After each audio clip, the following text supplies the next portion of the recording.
como se o Brasil fosse um paciente com câncer terminal. Dá para salvar? Dá. Só que você vai ter que fazer quimioterapia. E, prazer, eu sou a quimioterapia, eu sou o remédio amargo. Eu vou E aí, pessoal, hoje nós recebemos aqui no Cidade Alerta um dos candidatos à presidência da República nas eleições de 2026, aqui na Record. Fundador do Movimento Brasil Livre, MBL, e agora candidato pelo Partido Missão, Renan Santos cumpre agenda no Mato Grosso do Sul. A partir de agora, a gente vai conversar com ele. Eu o sigo na internet e confesso, candidato, que eu não esperaria, tê-lo aqui lado a lado comigo. Seja bem-vindo ao meu estado de Mato Grosso do Sul.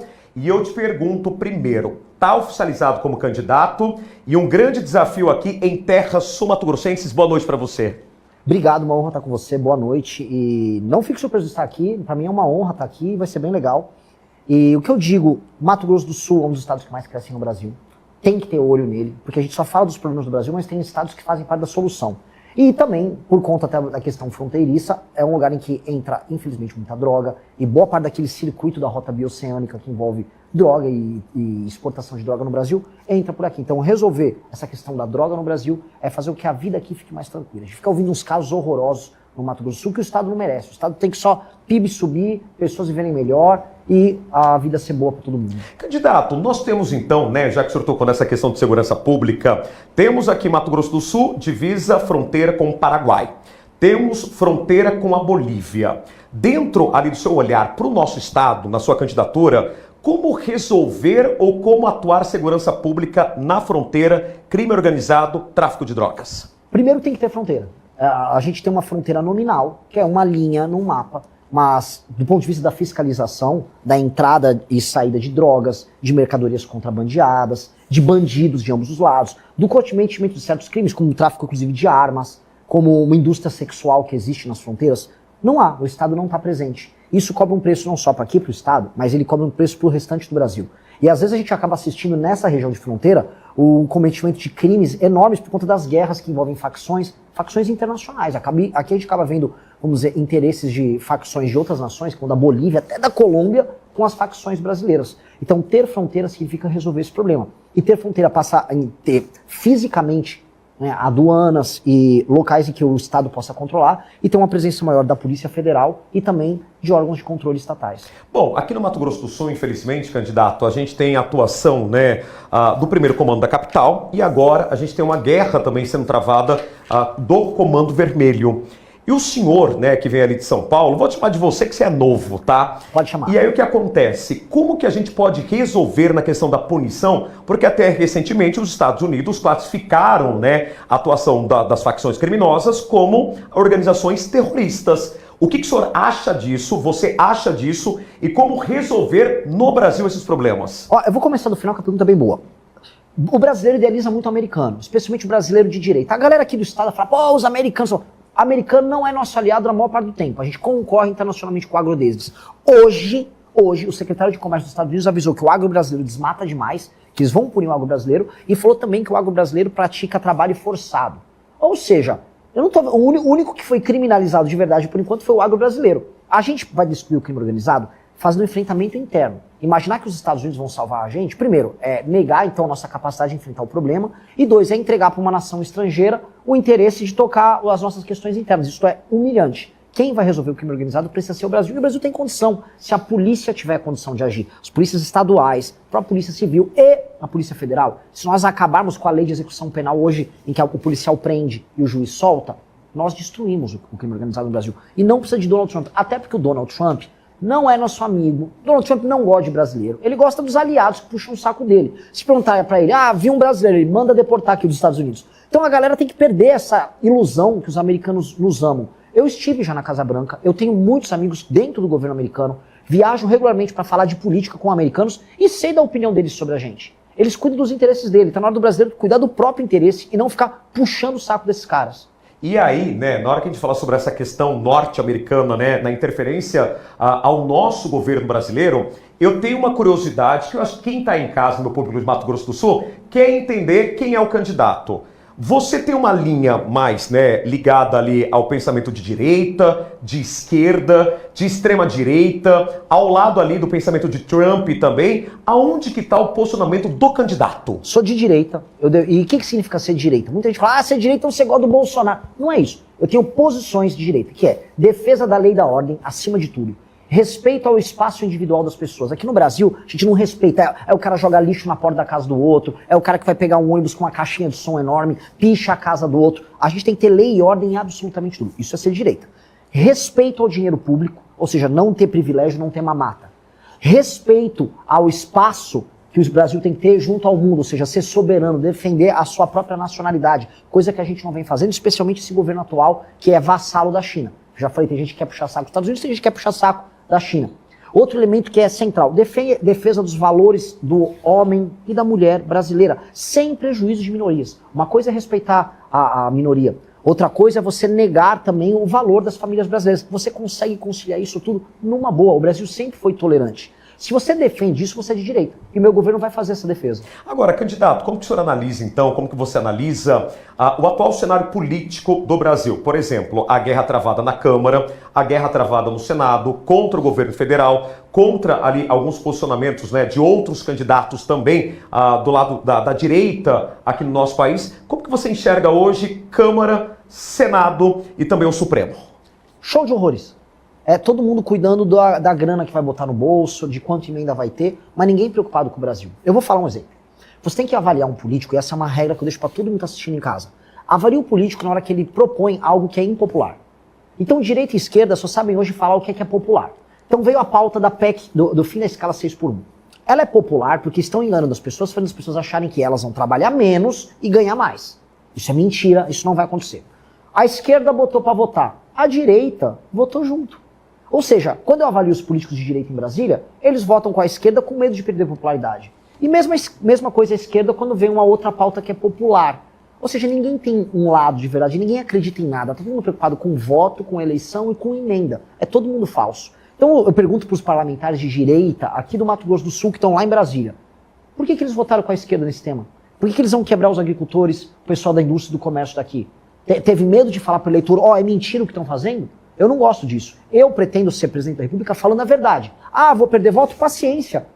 Nem Jesus Cristo agradou todo mundo. Quem sou eu para achar que eu vou agradar? Agora, falar a verdade para as pessoas que acreditam nas mesmas coisas que eu é minha obrigação. E tem que ser assim com um político bom. Agora, candidato, você sabe uma coisa que me chamou a atenção, né? Para quem está me acompanhando aqui pela TV MS Record, quando você chegou e entrou aqui, primeira coisa que eu te perguntei, eu falei assim, você está bebendo tereré? Porque da onde você nasceu e onde você está hoje, eu acho que não é comum tereré. E tereré é uma cultura nossa aqui, paraguaia também, né? Você bebe tereré, já está se familiarizando com a nossa terra, com o Mato Grosso do Sul. Sim, e vamos fazer uma brincadeira legal sobre isso. O Mato Grosso do Sul surge muito de uma migração paulista no período das monções, pós-bandeiras. Então, nós, no fundo, fazemos parte da mesma cultura. E aqui tem essa adaptação indígena, uma adaptação diferente do uso do mate, e é deliciosa. E a primeira vez que eu vim pra cá, eu conheci o tereré, eu ganhei tererés paramentados com o logotipo do nosso grupo, do movimento, e eu tomo, quando eu faço churrasco em São Paulo, assim como em dia frio, eu tomo chimarrão lá dos gaúchos. Eu adoro, acho mate maravilhoso, e fico muito triste que o mundo não toma tanto mate quanto o Brasil e a Argentina tomam. E o Paraguai também. E é saudável, né? Muito. É saudável, é saudável. Você sabe uma outra curiosidade que eu tenho, candidato? Eu estava acompanhando suas redes sociais, você é muito forte na internet, e o teu desafio é convencer a juventude que está na internet e convencer o senhorzinho ou a senhorinha que está me assistindo pela televisão aberta. Qual que é a comunicação, né, de um candidato à presidência jovem que está ali, né, diante de vários desafios econômicos, social, do agronegócio, política externa e interna do nosso país nesse momento? Essa é a pergunta de $1 trilhão, porque se eu souber responder, eu ganhei a eleição. Né? O que eu sei é que a gente já convenceu os jovens, eu estou primeiro entre os jovens, 16 a 24 anos, e eles estão convencendo seus pais e seus avós. E esse é o trabalho, um trabalho de convencimento numa agenda de esperança e de energia muito positiva de que o Brasil pode ser bom. O que eu sei é o seguinte, as gerações mais velhas estão muito chateadas. Muito chateadas porque os projetos que elas acreditavam deram todos errados. O petismo deu errado, o Brasil está quebrado. O bolsonarismo deu errado. Eles ficaram se matando com 2 projetos que deram errado. Aí tá vindo agora os filhos e netos dessas pessoas dizendo, tem um projeto muito bom, esse cabra aí, esse cara é legal, estamos gostando. E eles estão apresentando. O que eu tenho? Eu tenho que fornecer as minhas propostas e eu tenho que mostrar para essas pessoas que foram muito iludidas pelo projeto do Lula e projeto do Bolsonaro que eu sou diferente. E como provar? Falando também o que a pessoa não quer ouvir. Eu volto porque eu disse antes. Hoje o político no Brasil, o Lula, ele falou, vou te dar picanha, você vai comer picanha, vai ficar muito feliz. Flávio Bolsonaro foi na TV semana passada e disse que vai dar um celular para cada mulher. Como é que o cara vai dar um celular? Não dá, não tem dinheiro. Isso custa mais de 100 bilhões de reais por ano. Nós não temos esse dinheiro. Ele prometeu, ele tá mentindo. Então um promete a picanha, outro promete o celular.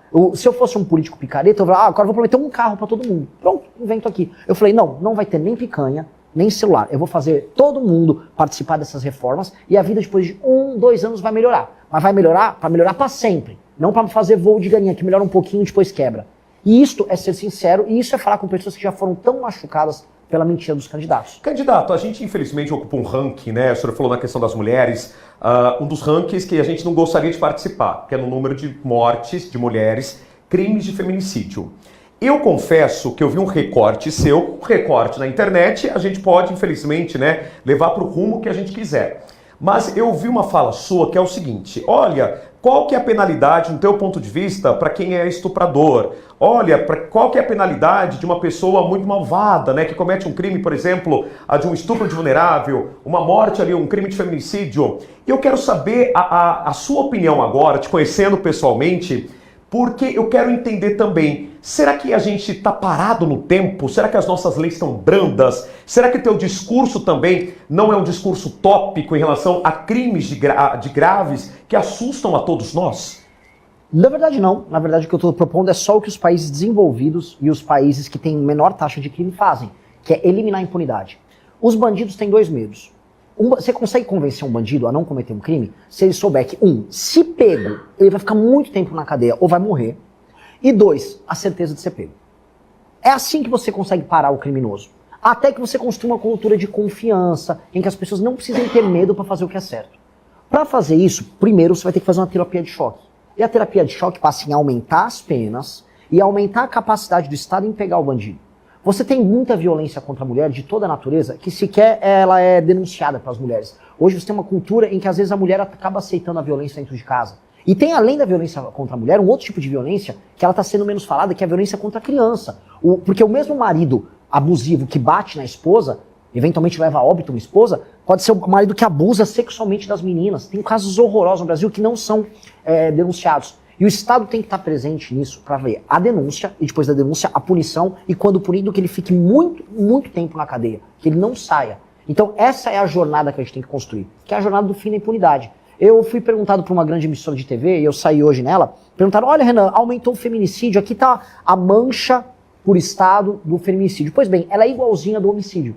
Ela é igualzinha de outros crimes violentos. Ou seja, os estados brasileiros que permitem que pessoas morram, também vai permitir que mulheres, em geral, morram mais. Por quê? Porque são estados que trabalham mais com impunidade. E os estados que combatem mais impunidade, você também tem menos feminicídio. Então a correlação é direta. Onde você tem mais impunidade, mais mulher vai sofrer. Candidato, eu vou emendar também, né, uma outra situação que tem preocupado muito. Você falou que a maior parte do seu público, se não ali 80%, 90%, eu não sei qual é o percentual, são jovens. Vamos falar um pouquinho de bets? Opa, né? Adoro Esta questão também é algo que você pensa na sua proposta de candidatura para a presidência, para mexer na ferida, porque assim, de cara, dá para perceber que é um vespeiro. Mexer em bets é um vespeiro. Tá preparado para isso? Tô, e eu vou proibir as bets no Brasil. Você vai proibir? Totalmente. Eu já tentei pensar, será que existe um meio alternativo? Tudo termina em lavagem de dinheiro, em compra de parlamentar e evasão de divisa, ou seja, dinheiro sendo mandado para um paraíso fiscal, em geral ligado a mafioso russo, gente da pior estirpe. Para que serve uma bet? O que a gente ganha? Se a pessoa tem o dinheiro dela e ela gastou com qualquer coisa, ela movimentou a economia. Na bet ela vai lá, faz uma aposta online e o dinheiro vai parar no paraíso fiscal para um mafioso. O que o Brasil ganha com isso? Outra coisa, os brasileiros estão viciados em bet, viciados em tela de celular. Tá fazendo mal para a cabeça dos brasileiros, tá tendo vários problemas, vários transtornos estão surgindo. Eu não vejo nenhuma alternativa além de proibir bet. Essa é muito impopular com muita gente, mas fazer o quê? Eu preciso falar a verdade. Candidato, falando em bets e os programas sociais, permanecem no seu governo? Permanecem, mas mudam. Vai ter Bolsa Família? Vai, para quem precisa. A diferença do veneno pro remédio é só a dose. Então, se eu der muito de um remédio, a dose passa e você mata o paciente. O Bolsa Família surgiu como um remédio. E ele é muito bom para muitas coisas. Pegar uma família que tem 6, 7 crianças e a mãe solteira não tem como cuidar da criança. Olha, aqui faz com que as pessoas não morram, isso ajuda. Agora, virou uma fábrica de pobreza. E aí, líderes políticos em vários estados do Brasil, especialmente no Norte e no Nordeste, deixaram de focar em aumentar a atividade econômica, como acontece aqui no Mato Grosso do Sul, e focaram só, dá um Bolsa Família, compra o voto desse pessoal para eleição e jogo que segue. Eu vou fazer uma alteração nisso. Vou levar frente de trabalho para esses lugares e pessoas que não deveriam estar no Bolsa Família, que precisam trabalhar, um homem de 25 anos que tem que ralar, vai ter que ralar. Não é justo ter uma pessoa sendo entregador, ralando todos os dias da semana para pagar o imposto que vai sustentar um marmanjo que não quer trabalhar. Esse vai cair no meu pente fino. Bom, candidato, tá preparado, né? Tem uma boa retórica, tem uma boa conversa. E para a gente encerrar esse bate-papo, fico muito feliz com a tua presença agora, conhecendo pessoalmente, a gente tem uma outra visão da sua candidatura, para você conversar com o Mato Grosso do Sul. Espero que o nosso estado acolha aí diante, né, das suas necessidades também e dentro do trabalho da sua candidatura, para você conversar agora com os nossos, né, telespectadores, a audiência do nosso Mato Grosso do Sul. Pessoal do Mato Grosso do Sul, saiba de uma coisa, não acreditem em promessas vãs, não acreditem em quem diz que tudo vai ser fácil. Mudar o Brasil vai ser muito difícil. A gente está numa situação de desgraça. É como se o Brasil fosse um paciente com câncer terminal. Dá para salvar? Dá. Só que você vai ter que fazer quimioterapia. E, prazer, eu sou a quimioterapia, eu sou o remédio amargo. Eu vou enfrentar o crime como nunca enfrentaram, vou enfrentar a corrupção como nunca enfrentaram. O que eu peço para vocês é coragem de participar do tratamento, porque depois que a gente recupera, aí a gente vai ficar saudável por muito, muito tempo. Acreditem, o futuro do seu estado, o futuro do Brasil é glorioso. Não adianta a gente ficar vendendo o futuro, trocando ele a troca de promessa vazia, enquanto o presente fica uma desgraça, tá? Não caiam em conversa mole, ouçam as pessoas que dizem que o caminho é difícil e parem de ouvir as pessoas que te prometem as picanhas e os celulares de graça. Essas aí, em geral, costumam te enganar. Obrigado.